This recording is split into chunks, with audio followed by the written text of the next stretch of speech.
Good morning, good morning, good morning. Welcome to my vlog. At ito, may pupuntahan tayo dahil alam mo naman, tinan mo, naka-collar tayo. Wow. Ibig sabihin niyan, may pupuntahan tayo mahalagang importante. Well, magpapa-update lang tayo ng kontrata sa DMW o Department of Migrant Workers, ano? Ayun. Dala natin ang ating mga requirements. Ganito kakapal. Tingnan mo naman. Ano ba ito mga to? Siyempre, requirements, kontrata, o ang sabi nila ay employment agreement, individual employment agreement, passport, visa, sinumpang salaysay, recent payslip, at insurance. So, anim yung dala kong requirements dito, ano. Yon.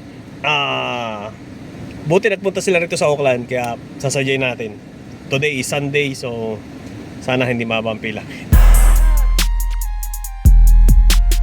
Ayun, tara na. Punta na tayo doon. Sa Penrose. So, from Otara to Penrose is 20 minutes away. Yeah, okay. Let's go. Mukhang maraming tao ngayon. At linggo, no? Nangyari to dito sa taliwa ko ang site kung saan mag-verify tayo ng kontrata. So, yun. Nakaupo na ako at nag-fill up. Ayun, no? Verified na tayo, no? Ito yung last day ng updating ng kontrata at verification ng kontrata, pati passport renewal dito sa Penrose, Auckland.